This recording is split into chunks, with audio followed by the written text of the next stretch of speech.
Vous arrive-t-il parfois de vous sentir comme un poisson hors de l'eau dans votre propre vie? C'est un peu comme être un éléphant dans un magasin de porcelaine, où chaque mouvement semble provoquer une catastrophe monumentale. Si vous vous reconnaissez dans cette situation, sachez que vous n'êtes certainement pas seul. La quête de l'harmonie est une aventure qui dure toute une vie, et il n'y a aucune raison de désespérer. Mais devinez quoi? Il existe une voie pour nager dans votre propre existence comme un poisson dans l'eau, et cette voie porte le nom de Tao.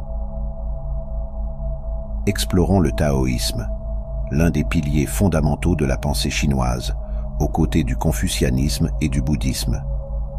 Le taoïsme est une combinaison unique de sagesse, de religion et de philosophie qui a imprégné la culture chinoise de l'ancien temps à nos jours.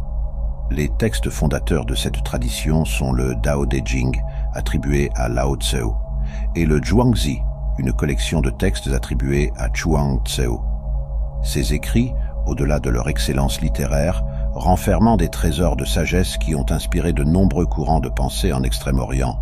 Découvrons ensemble 8 règles de vie que vous pouvez tirer du taoïsme pour cultiver l'harmonie dans vos vies. 1. Trouvez la parole juste. Selon la conception taoïste, ménager ses paroles est un moyen de préserver son énergie vitale. Il est essentiel d'apprendre à affiner la justesse de notre expression. Elle implique de se libérer des illusions de l'ego. La puissance de la parole est mise en évidence par un passage célèbre de la Bible. Au commencement était le Verbe, et le Verbe était en Dieu. Prologue de l'Évangile selon Jean. Les mots exercent une influence considérable sur notre vie. Certains affaiblissent, tandis que d'autres renforcent. Les paroles les plus puissantes sont celles que nous prononçons envers nous-mêmes, car elles créent notre propre réalité. Chacun est le produit de ses propres croyances. Les mots donnent vie à la réalité que nous habitons. Parler revient à semer des graines qui par la suite fleuriront dans le monde pour façonner la réalité dans laquelle nous évoluons. Ainsi, nos paroles revêtent une dimension prophétique, impactant significativement le monde et la réalité qui nous entoure. Il est donc préjudiciable de se focaliser sur les échecs ou les expériences négatives. À travers les mots que nous utilisons, nous avons le pouvoir de créer notre destinée. 2. Pratiquer la méditation. En la pratique du taoïsme, la méditation occupe une place centrale en tant qu'outil puissant pour cultiver l'harmonie intérieure et favoriser l'alignement avec le Tao, la voie universelle.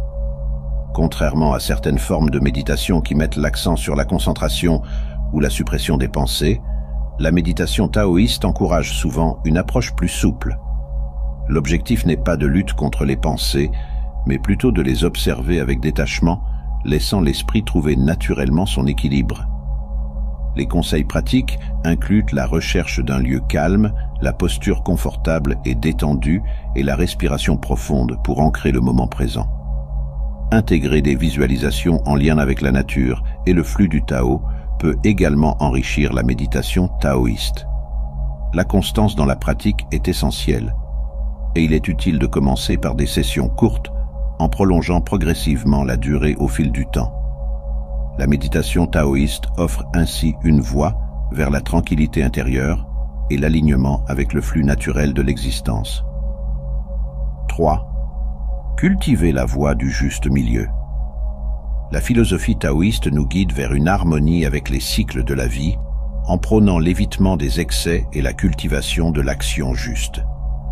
Ce principe s'exprime dans la prévention des extrêmes, incitant à trouver l'équilibre au sein de polarités.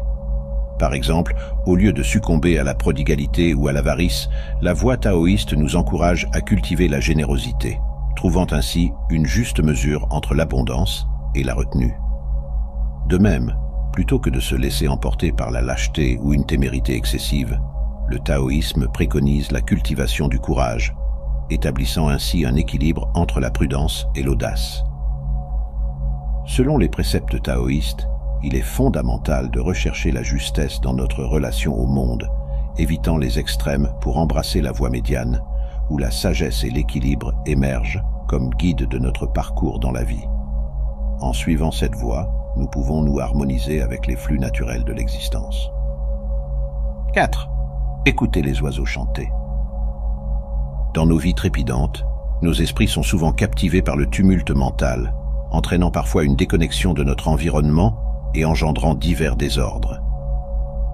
Les oiseaux, dans cette perspective, revêtent une signification particulière en tant que symbole des liens entre le ciel et la terre.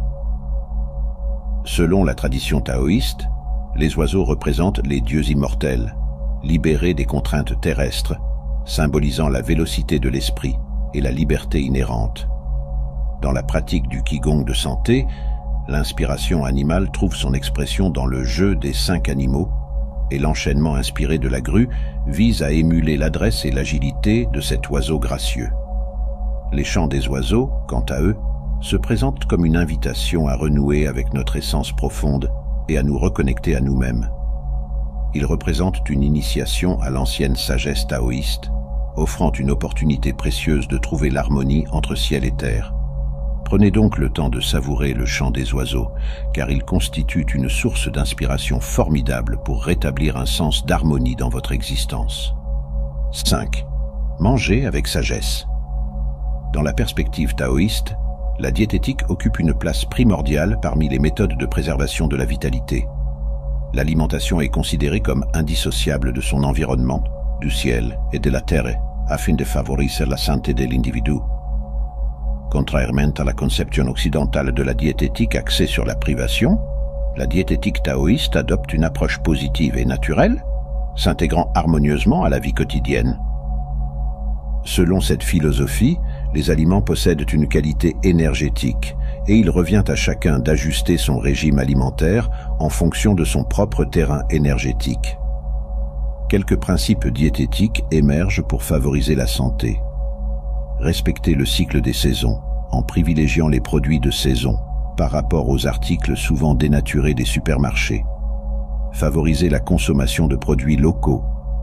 Privilégier des aliments de qualité, naturels, sains et vivants. Adapter son alimentation aux besoins spécifiques de son organisme. Et enfin, opter pour une alimentation harmonieuse et équilibrée. Ces principes reflètent l'idée taoïste de vivre en accord avec les flux naturels pour cultiver la santé et la vitalité. 6. Écoutez votre corps.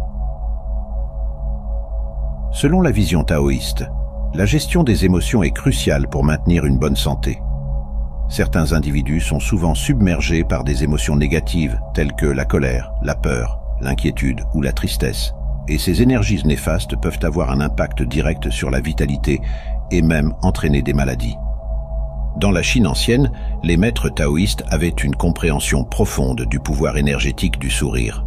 Le sourire intérieur était l'une de leurs pratiques énergétiques visant à favoriser la circulation du qi, ou énergie vitale, pour promouvoir la santé, le bonheur et la longévité. L'acte de se sourire à soi-même était considéré comme un bain d'amour aux propriétés curatives, capable de guérir des blessures intérieures et de renforcer la vitalité. Cependant, en développant une amitié avec notre corps, en étant attentif à ces messages subtils, nous pouvons favoriser notre santé et renforcer notre vitalité. Cela nécessite une écoute attentive et une réponse bienveillante envers les besoins de notre être intérieur. Un aspect souvent négligé dans notre quête de bien-être. 7. Laissez-vous agir. Centrer son esprit sur le futur ou le passé engendre inquiétude et anxiété, générant des énergies négatives susceptibles de conduire à une forme d'immobilisme. Lorsque nous sommes absorbés par nos propres préoccupations, notre capacité d'action dans le monde s'en trouve entravée. Cultiver une attitude de paix envers soi-même et d'altruisme libère de l'inquiétude en ouvrant notre cœur, créant ainsi la possibilité d'agir avec justesse dans le monde. La notion de non-agir, ou wu wei en chinois, occupe une place significative dans le taoïsme, notamment exposée par Laozi dans le Tao Te Ching. Elle a été interprétée de diverses manières et a même été adoptée comme principe de gouvernement idéal, marquant l'influence telle que le trône de nombreux empereurs chinois arborait un panneau de laque portant l'inscription Wu Wei.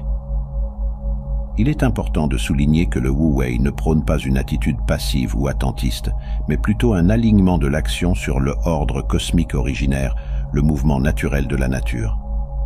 En définitive, cette notion nous pousse à réexaminer notre relation au monde. Contrairement à la tendance occidentale de précipiter nos actions et de forcer le cours des choses, la philosophie taoïste nous enseigne à agir en harmonie avec la nature, à suivre la voie du Tao. Elle nous encourage à abandonner les fantasmes de l'ego pour nous poser une question plus fondamentale, celle de notre place dans l'univers. En embrassant le Wu Wei, nous découvrons une approche plus équilibrée et réfléchie de notre interaction avec le monde qui nous entoure. 8. Souriez. La pratique du sourire intérieur, issue du taoïsme, constitue une ancienne technique de visualisation focalisée sur différentes régions du corps. Cette pratique engendre une énergie de guérison profonde, contribuant à réduire le stress. Mais comment une simple pratique de visualisation peut-elle influencer le fonctionnement de l'organisme? Selon la conception taoïste, le thymus est considéré comme le siège de l'amour, du qi, énergie vitale, et de la force vitale. Il est également associé à l'illumination supérieure. Lorsque nous sommes soumis à un stress émotionnel intense, le thymus est impacté. Selon les études du Dr John Diamond dans son livre « Your Body Doesn't Lie », votre corps ne ment pas, le thymus est responsable de la production de cellules T, qui identifient et éliminent les cellules anormales. La prolifération de cellules anormales accroît les risques de cancer, sauf si les cellules T sont activées par l'hormone du thymus. Ainsi, le thymus joue un rôle crucial dans la prévention des risques de cancer à l'âge adulte. Selon la sagesse taoïste, le sourire intérieur favorise la production d'énergie vitale par les organes. Cette pratique contribue à assouplir et à humidifier les organes, améliorant ainsi leur efficacité. Selon le maître taoïste Mantak Chia, la pratique du sourire intérieur commence par les yeux, en lien avec le système nerveux autonome, régulant l'action des organes et des glandes. Les yeux sont les premiers récepteurs des signaux émotionnels et en relaxant les yeux, il est possible de détendre le corps et de réduire le stress. Ainsi, la pratique du sourire intérieur offre une approche holistique pour cultiver la santé physique et émotionnelle.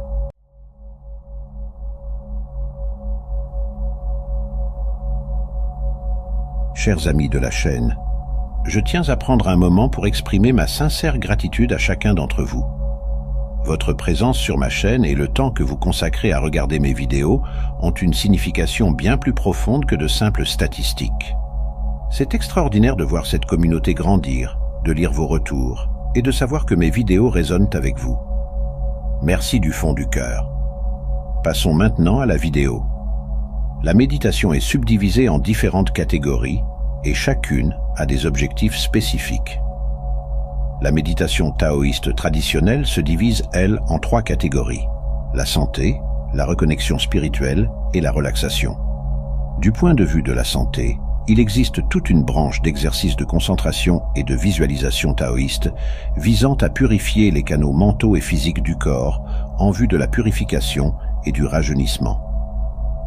La deuxième catégorie de méditation est le guidage spirituel où l'on doit méditer fréquemment, voyageant vers une autre dimension, pour établir une relation notre intérieur, pour éclairer notre existence quotidienne, nos luttes philosophiques, ou simplement pour nous aider à favoriser l'adaptation et la familiarité avec d'autres dimensions de la vie.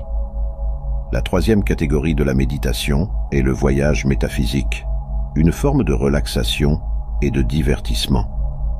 Alors que les méditations de purification et d'esprit guide sont sérieuses et très structurées, avec des exercices mentaux particuliers et une concentration spécifique, la méditation de voyage a une forme libre et est utilisée comme un type de relaxation où l'on peut visiter, se déconnecter pour quitter le temps d'un instant notre univers réel et tangible.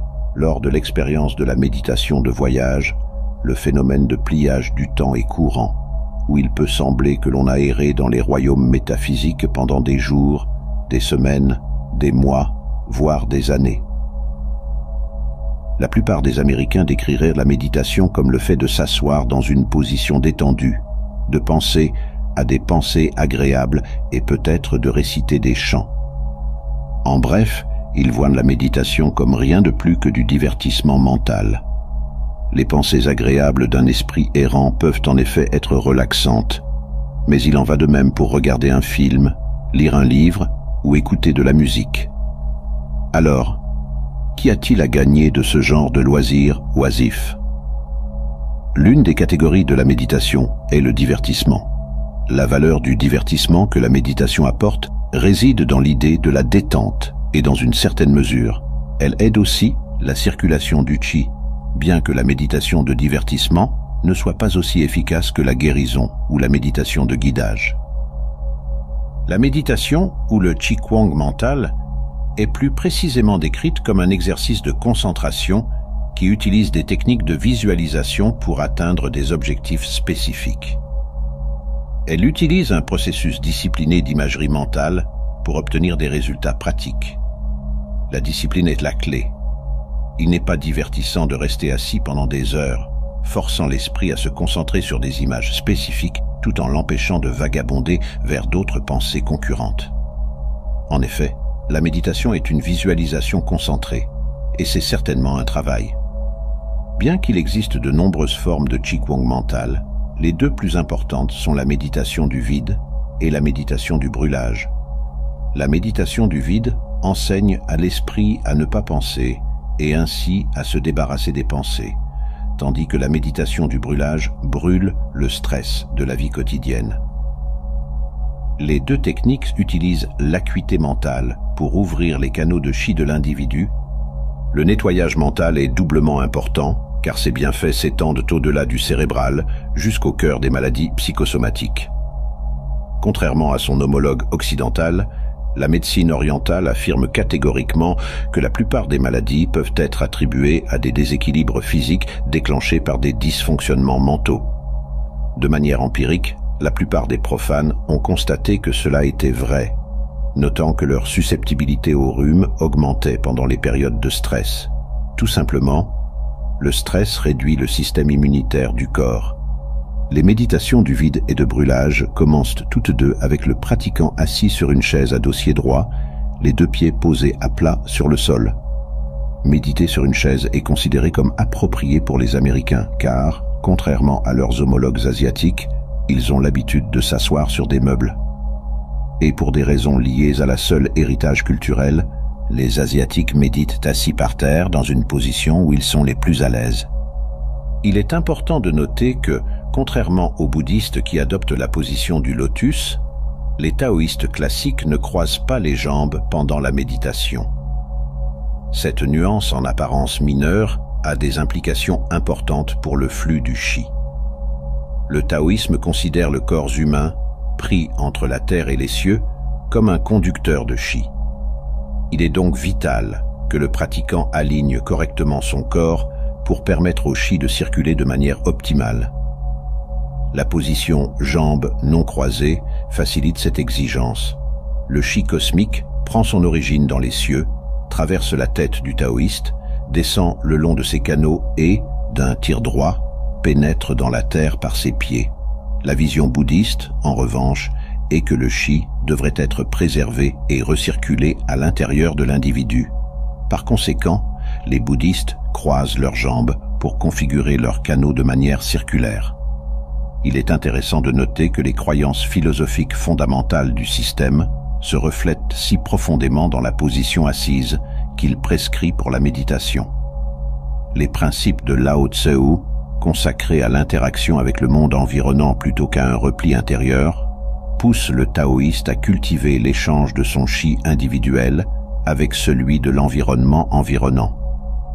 Par conséquent, la position méditative taoïste est celle qui ouvre les canaux du pratiquant à l'environnement extérieur. Une fois que le taoïste est assis confortablement, il commence à éteindre son esprit.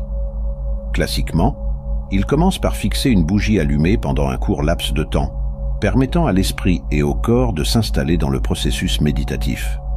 Lorsqu'il est prêt, le praticien ferme les yeux et s'imagine, avec sa chaise et sa bougie, sur une plage paisible, avec les vagues de l'océan qui s'écrasent devant lui. À ce stade, le pratiquant commence à détendre pleinement son corps.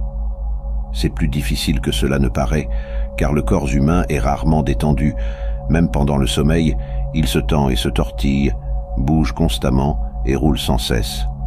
Il ne faut que plusieurs heures chaque semaine de relaxation profonde, réalisable uniquement par la méditation, pour lutter contre la tension persistante et améliorer significativement la circulation du chi.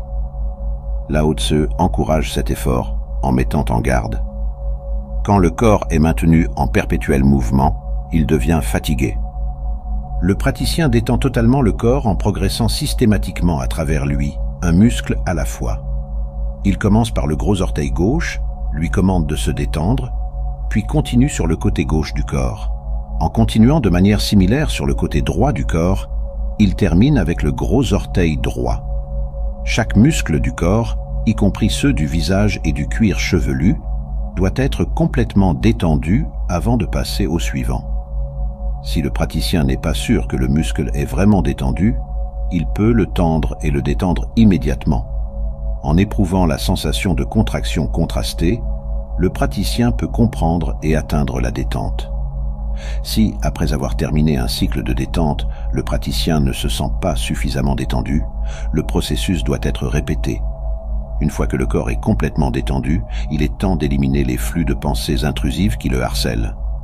Son esprit confus et calculateur perturbe constamment sa tranquillité avec des millions de pensées. Et ces intrus mentaux sont étonnamment difficiles à arrêter. Il est essentiel pour l'hygiène mentale d'accomplir cela grâce à la méditation du vide ou chant. Malheureusement, l'art de ne pas penser est beaucoup plus difficile qu'il n'y paraît, nécessitant souvent des années de culture. Ironiquement, plus on s'inquiète de ne pas penser, plus cela devient difficile. La clé pour éliminer les pensées indésirables n'est pas d'essayer de les arrêter complètement, mais plutôt de simplement les laisser partir lorsqu'elles apparaissent inévitablement. Lorsque des pensées entrent dans son esprit, le pratiquant ne se permet pas de s'attarder sur une en particulier. Au lieu de cela, il les laisse passer. Il accueille chacune d'elles avec le salut plus tard et les repousse. À l'instar d'une tasse sans fond, son esprit devrait permettre aux pensées, comme l'eau, d'entrer et de passer sans entrave. Les pensées viennent mais partent immédiatement. Pendant la période de méditation, les pensées n'ont pas de domicile et sont ainsi rendues sans conséquence. À mesure que l'esprit du pratiquant se calme, les pensées apparaissent moins fréquemment, voire s'arrêtent complètement, et la visualisation de la bougie et de la plage devient plus claire. Le corps détendu peut se sentir soit étonnamment lourd, soit léger et invariablement comme une masse détendue, plutôt qu'une collection de membres et d'organes. Toute perception du temps est perdue. Les heures passent comme des minutes. Une fois cet état méditatif atteint, il est temps de traiter le stress accumulé de la vie quotidienne grâce à la méditation de brûlage. Il existe de nombreuses formes de Qigong mental, mais toutes partagent un protocole commun. Le pratiquant visualise le stress comme de la saleté noire ou du goudron piégé dans tout le corps. Il imagine ensuite aspirer de la lumière dorée dans son corps à partir de différentes sources. Sur une période d'1 à 2 heures, le méditant aspire continuellement la lumière dorée, expulse la saleté du stress et la brûle. En répétant ce cycle, l'esprit traite les effets nocifs du stress jusqu'à ce que la saleté visualisée soit complètement expulsée et que le brûlage ne soit plus nécessaire. Tout comme un baigneur quitte la baignoire une fois qu'il a été frotté propre, le méditant peut maintenant terminer la séance avec un esprit rajeuni grâce au nettoyage mental. Il se sent rafraîchi, ayant pris une action concrète qui peut être ressentie immédiatement, tout comme Chuang Tzu le prescrivait explicitement en recommandant le calme comme contrepoison contre la nervosité. Il y a des milliers d'années, d'une manière aussi pertinente dans l'Amérique d'aujourd'hui qu'elle l'était dans la Chine ancienne. Il encourageait les taoïstes à utiliser un tel nettoyage mental.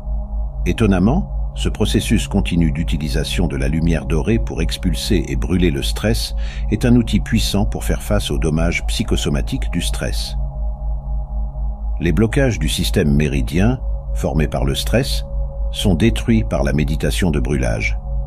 Cette méthode pratique améliore le flux de chi et permet au système immunitaire de fonctionner plus efficacement. Il est clair que la praticité du nettoyage du canal mental et du soulagement du stress est une procédure cruciale qui doit être effectuée régulièrement pour la santé mentale et physique et la clarté.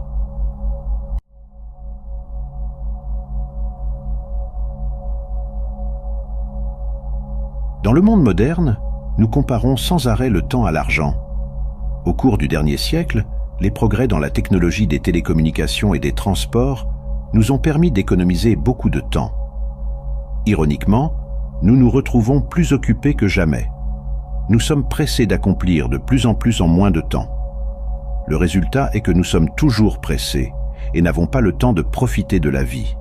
Cette culture de la hâte nous coûte notre santé et notre bonheur en produisant un stress inutile. Si vous souhaitez apprendre la patience, cette leçon va devenir intéressante. Pour comprendre la patience, il est préférable de d'abord comprendre l'impatience.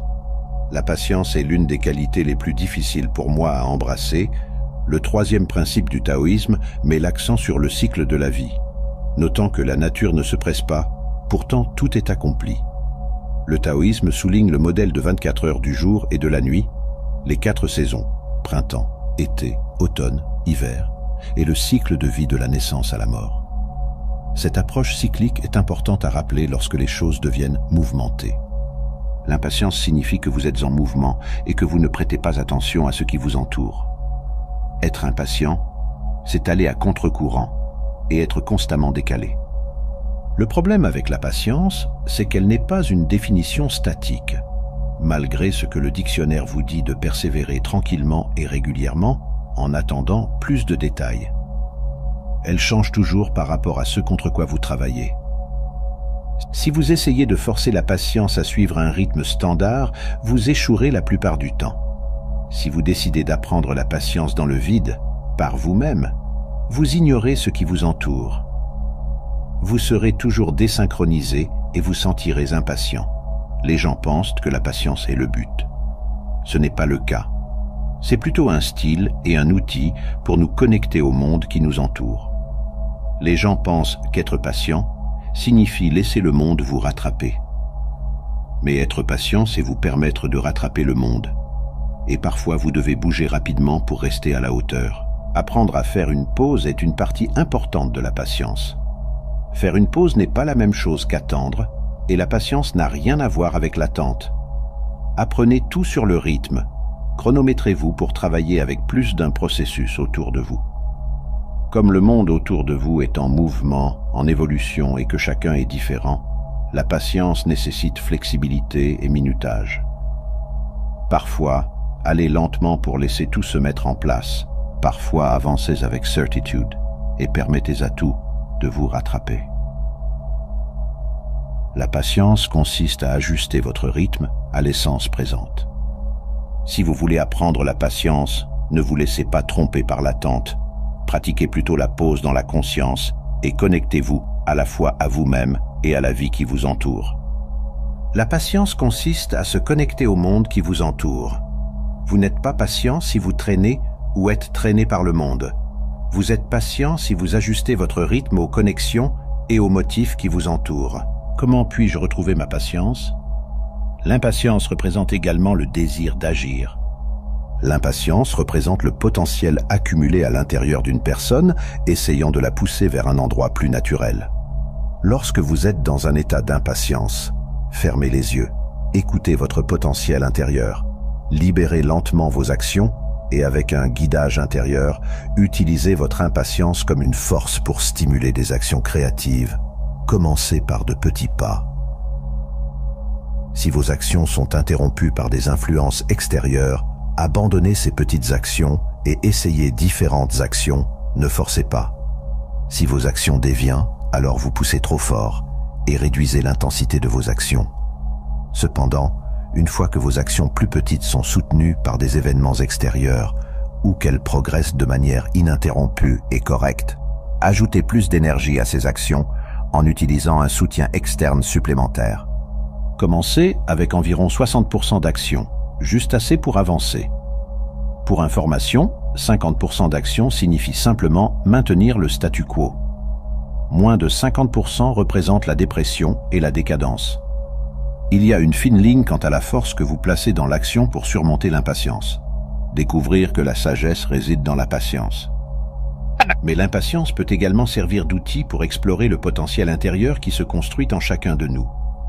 Avec le temps, un taoïste apprend à retenir de plus en plus de potentiel, permettant une plus grande patience dans ses actions et des exploits apparemment plus étonnants. Gardez à l'esprit que vous devez toujours surfer sur une vague pour apprendre à surfer sur les potentiels qui surgissent dans votre vie. Pour surfer sur les grandes vagues, commencez d'abord par surfer sur les petites vagues pour acquérir de l'expérience et de l'habileté dans vos actions. Ainsi, l'impatience représente souvent un mauvais timing, tandis que la patience représente un bon timing. Nous devons pratiquer avec nos actions plus petites pour apprendre le bon timing, comme nous le montre l'exemple du surf. Avoir de la patience signifie également avoir joué avec l'impatience pour apprendre à se déplacer en toute sécurité avec nos actions dans la plage de potentiel que nous vivons chacun. La patience et l'impatience peuvent travailler en tandem l'une avec l'autre, pour nous compléter en tant qu'être humain réalisé. La patience de la montagne. La patience dans le taoïsme consiste à embrasser pleinement l'espace vide. Cela nécessite une vie entière. La douleur, les problèmes et les préoccupations pressantes de l'extérieur forcent la question de la patience. J'enseigne la patience avec bienveillance. Je sais que bien des enseignements du taoïsme prennent 10, 20, 30, voire plus, d'années pour être maîtrisés, ce que la plupart des gens n'ont pas la patience d'adopter dans ce style d'exploration. Alors je mélange les enseignements taoïstes par couches de manière à ce qu'il soit possible de commencer à apprendre, d'avoir quelques avancées clés plus petites au début pour soutenir le processus à plus long terme de transformation intérieure. Il ne s'agit pas de guérir tous ces problèmes d'un coup. Le faire créerait un vide dans son espace intérieur, un vide que les gens auraient tendance à combler inconsciemment, en se précipitant pour le remplir de nouveaux problèmes. Avoir une guérison miraculeuse, avoir une solution magique, faire disparaître toutes les douleurs et les aspérités de la vie, d'un coup signifierait ne pas vivre vraiment ou pleinement sa vie. La patience consiste à vous permettre de travailler sur plusieurs aspects de la vie à la fois. Ne forcez pas une seule solution pour tout dans la vie. Il est très facile dans la culture moderne, notre culture impatiente, de médicamenter ou de suivre les autres de cette manière, téléviser sa vie. C'est un choix qui élimine la vue de l'étendue de votre vie. Tous les taoïstes vivent sur la montagne, et cette montagne, c'est votre vie. La vraie question est, êtes-vous piégé dans des réponses rapides et revivant éternellement les mêmes erreurs à la manière de Sisyphe? Ou avez-vous la patience d'explorer la vie pour la vivre et l'accomplir avec votre exploration dans l'émerveillement? À partir de ce point, il est possible de donner à la conversation de nombreuses directions intéressantes. L'essentiel est de l'emmener là où vous trouvez votre émerveillement, d'avoir la patience d'accomplir votre vie. Enfin, certaines personnes peuvent penser que parce que notre vie est la montagne, cela signifie que le tour de magie est de vivre au sommet ou près du sommet de la montagne, et non en dessous. Ce n'est pas le cas.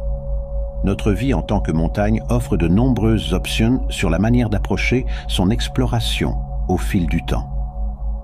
Pour certains, il s'agit de l'ascension. Pour certains, il s'agit de la vue. Pour certains, il s'agit littéralement d'être la montagne. Pour certains, il s'agit de l'érosion, du lâcher-prise. Pour certains, c'est un volcan de colère. En fonction de l'endroit où vous êtes, vous expérimentez une partie différente de cette montagne.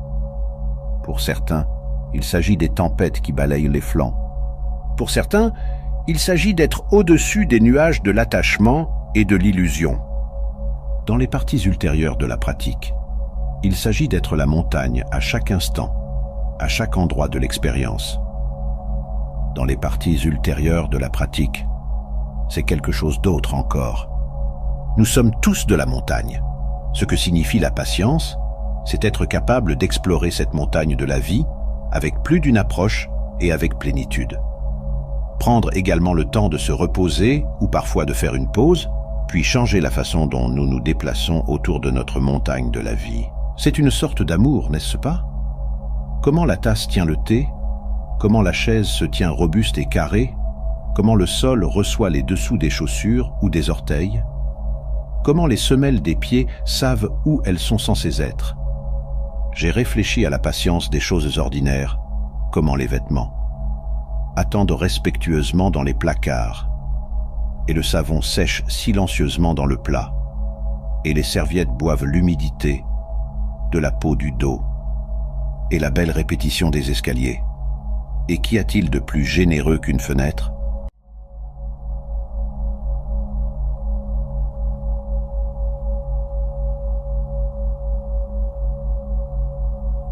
Avec tout ce qu'il se passe, des mondes au sein de mondes demandant notre attention, il peut parfois sembler impossible de trouver ces quelques moments dont vous avez besoin pour passer du temps où vous pouvez simplement vous détendre, vous asseoir et être immobile.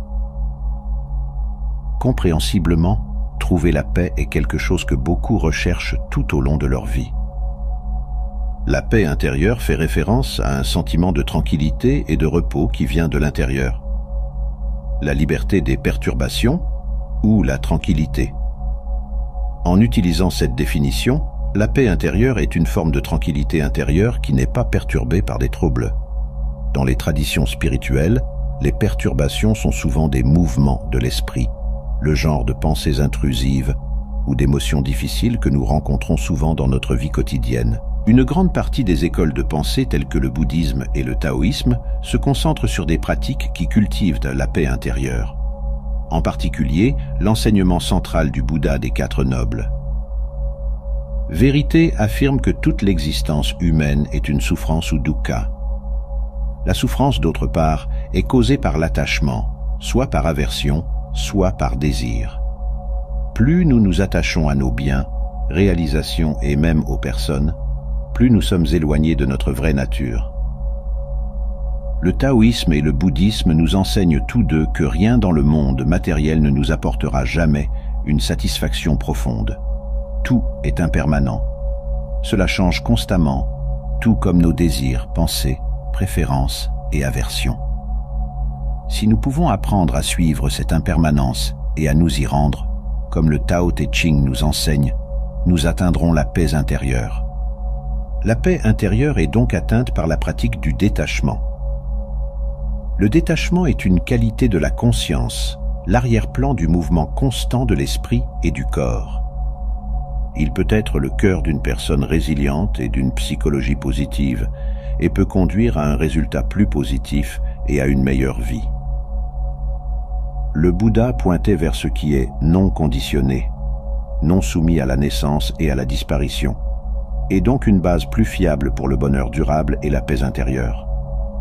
Par exemple, le champ de la conscience est effectivement non conditionné, les expériences changent, mais la conscience est stable. Souvent, nous pensons à la paix comme l'absence de guerre. Cela se reflète dans la paix intérieure. À quelle fréquence sommes-nous en guerre avec nous-mêmes? À quelle fréquence le critique intérieur cause-t-il de l'harmonie pour notre paysage intérieur? La paix intérieure est un processus d'équilibre émotionnel et d'équanimité, une manière de trouver une stabilité intérieure face aux changements constants. La définition bouddhiste de la paix intérieure implique la liberté de la souffrance et le sentiment de sérénité qui vient de l'acceptation et de la compassion envers tous les phénomènes éphémères.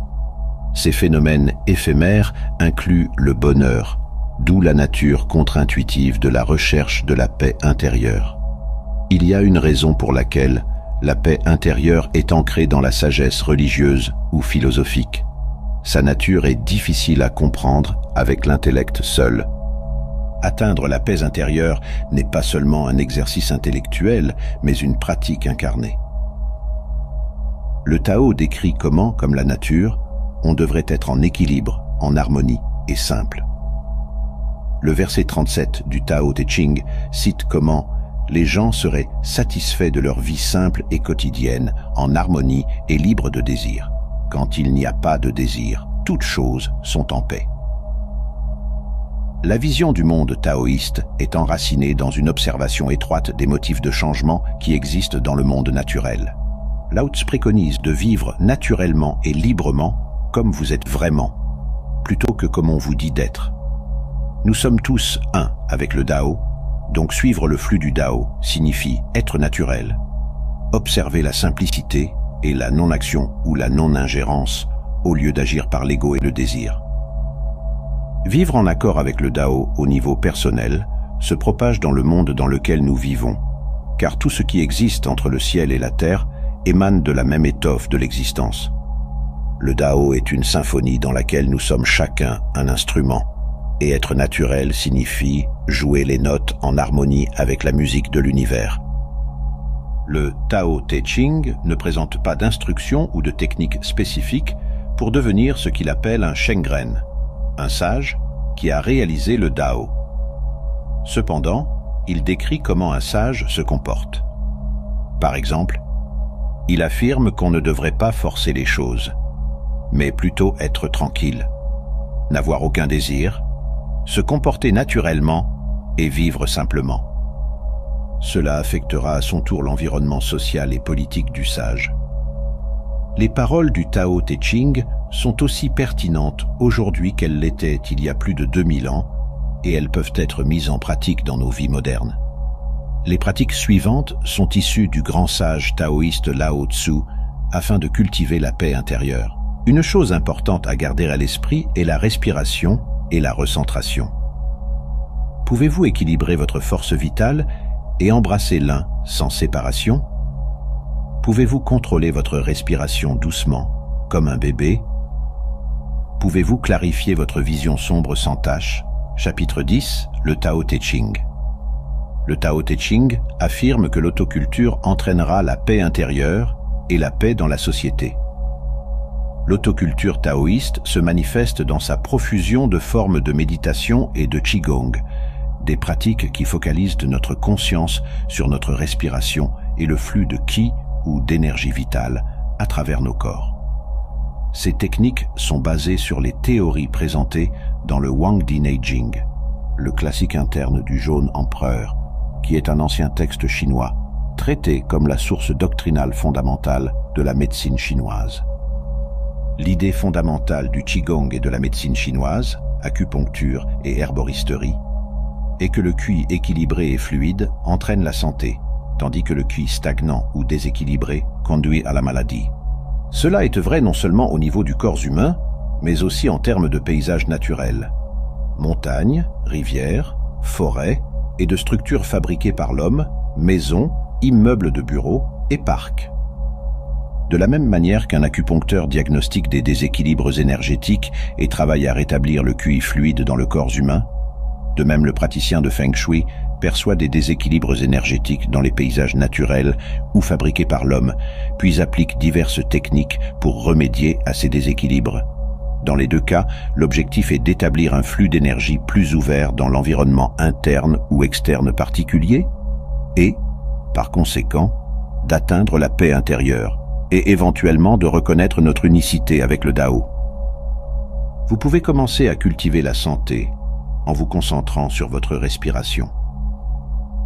Embrasser l'unité sans séparation signifie unifier et harmoniser votre esprit et votre corps, afin que vous puissiez vous connecter à votre esprit, qui est votre lien direct avec le Dao.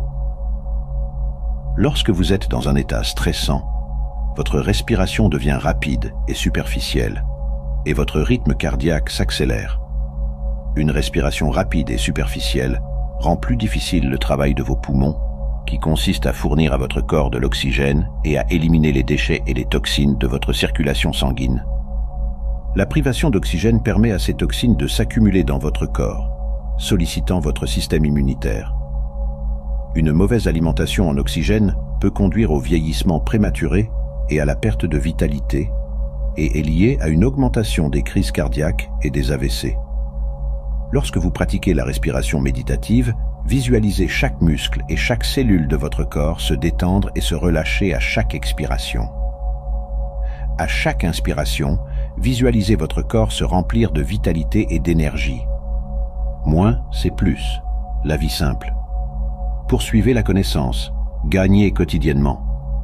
Poursuivez le Tao, perdez quotidiennement. Perdez et perdez à nouveau, arrivez à la non-action. Chapitre 48, le Tao Te Ching. Ceux qui cherchent le Tao n'utilisent ni les oreilles ni les yeux. Ils regardent à l'intérieur, pas à l'extérieur. De cette manière, la recherche de la perte est meilleure que le gain, car la vraie connaissance n'a aucun lien avec ce que vous avez appris ou réalisé dans le monde extérieur. La vraie connaissance vient du fait de rester immobile et d'observer le soi. La sagesse vient avec la capacité d'être immobile. Regardez et écoutez simplement. Rien de plus n'est nécessaire. En restant immobile, en regardant et en écoutant, vous activez l'intelligence non conceptuelle en vous. Laissez la quiétude diriger vos paroles et vos actions. Avez-vous remarqué comment les idées les plus sages et les épiphanies les plus significatives ont tendance à émerger dans le calme ou le silence? L'autocritique peut être bruyante et intrusive, ajoutant au chaos, mais la voix de la sagesse porte avec elle un sentiment de sérénité et de calme. C'est l'intelligence non conceptuelle. Trouver la paix intérieure est important car elle vous connecte à vous-même, à la nature et aux autres de manière profonde. Le chaos constant et la réactivité vous maintiennent dans d'anciens schémas de pensée et des boucles comportementales. C'est dans le calme que vous pouvez repérer ces schémas et faire des choix différents. Retourne à l'infantile. Retourne au bloc non taillé. Retourne à la simplicité. Chapitre 28, le Tao Te Ching. Un bloc de bois non taillé est rempli d'un potentiel illimité. Mais une fois taillé, des distinctions ont été faites et des limites ont été créées. Revenir à votre véritable nature, c'est être comme un bloc non taillé ou comme un nourrisson. Vous n'êtes toujours pas impacté et êtes préservé de la socialisation et des jugements arbitraires. Le Tao Te Ching dit que nous devrions commencer à nous affiner en pratiquant l'art de la simplicité. Nous devrions retrancher ou réduire nos poursuites et accumulations mondaines et intellectuelles. Moins, plutôt que plus, nous relie au Tao et à notre véritable nature. Outre la simplicité, le taoïsme enseigne également le néant et le vide à travers le concept de Wu Wei. Wu est défini comme pas ou sans. Wei est ensuite défini comme faire. En traduisant littéralement le sens des deux mots, on obtient agir sur quelque chose. Dans le taoïsme, la phrase Wu Wei peut être interprétée comme signifiant agir mais ne pas posséder l'action. La signification de ne pas posséder l'action est simplement que l'on ne devrait pas être attaché au résultat de l'action. On devrait simplement agir, sans penser à ce que cette action leur apportera. Cela signifie suivre le flux de la nature, sans effort. Plutôt que de lutter constamment contre les situations et de les contrôler, ce qui est contre nature et autodestructeur, il vaut mieux comprendre la vraie nature du Tao, se comporter de manière complètement naturelle et en harmonie avec l'ordre naturel des choses. Les maîtres taoïstes valorisaient la richesse intérieure plutôt que la richesse extérieure et les réalisations. On peut atteindre un haut rang dans une entreprise ou devenir riche et manquer toujours d'un cœur et d'un esprit calme. Pour certains, quoi qu'ils aient ou accomplissent, cela ne suffit jamais. Cette recherche éternelle du plus distrait souvent notre appréciation pour ce que nous avons déjà. Nous sommes absorbés par la tentative d'obtenir le meilleur de tout dans la vie. Nous comparons et contrastons constamment.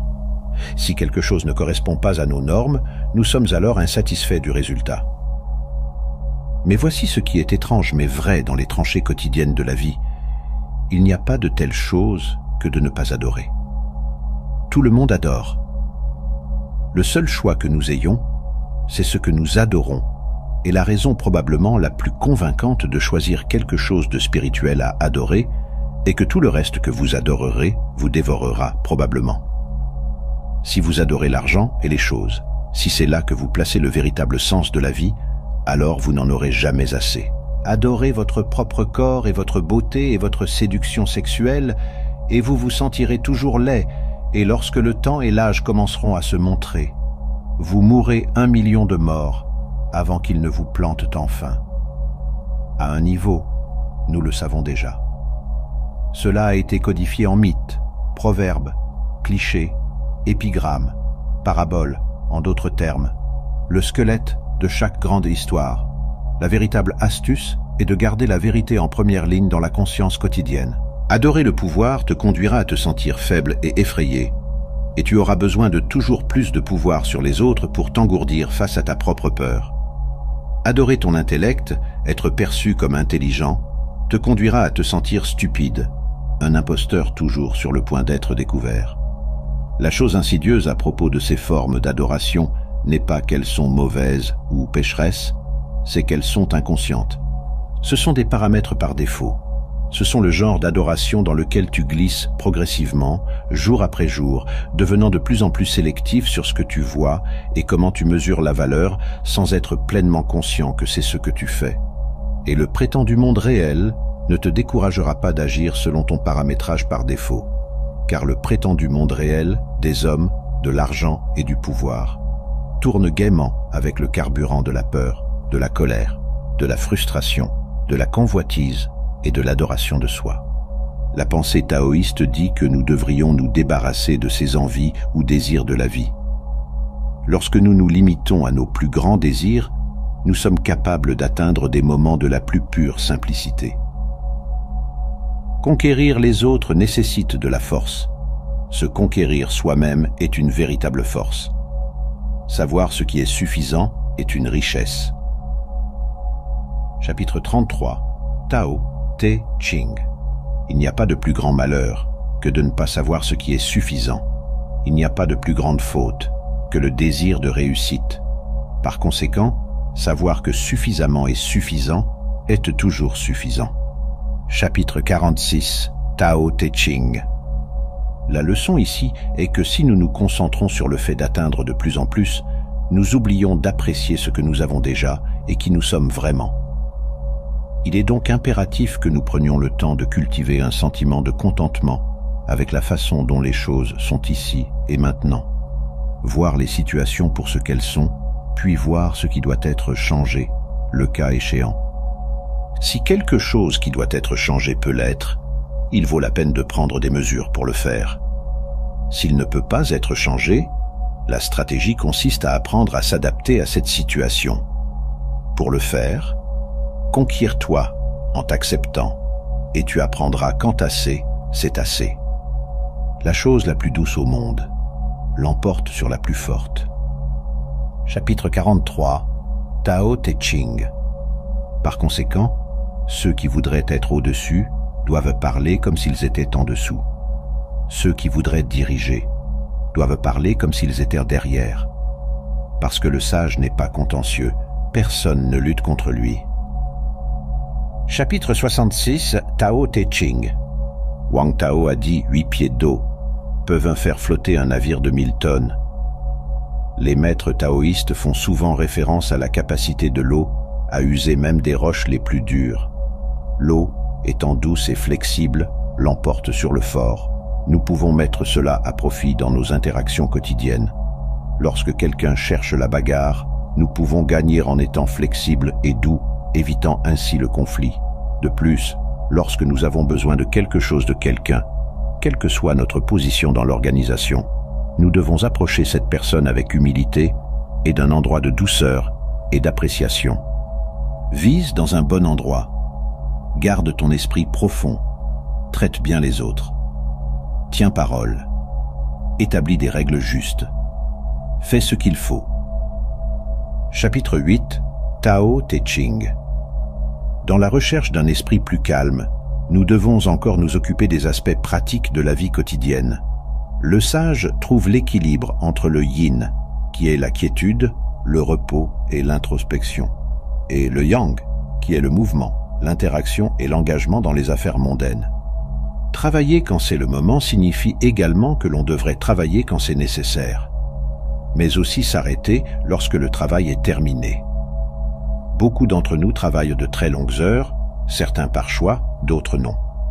Dans les deux cas, il y a un moment pour se reposer, et la clé d'un esprit et d'un corps sain est de trouver le temps de se reposer après le travail, et ensuite reprendre le travail seulement après s'être reposé. Zhuangzi a écrit dans son livre éponyme que l'on devrait suivre son cœur et qu'agir en harmonie avec sa nature profitera à la société dans son ensemble. Nous faisons cela en n'étant rien de plus ni moins que nous-mêmes, qui nous sommes vraiment. Reconnaître notre position dans le monde, nos capacités et limitations, puis agir en conséquence, apportera le bonheur et la paix intérieure. Votre soutien me motive et m'inspire à créer toujours plus.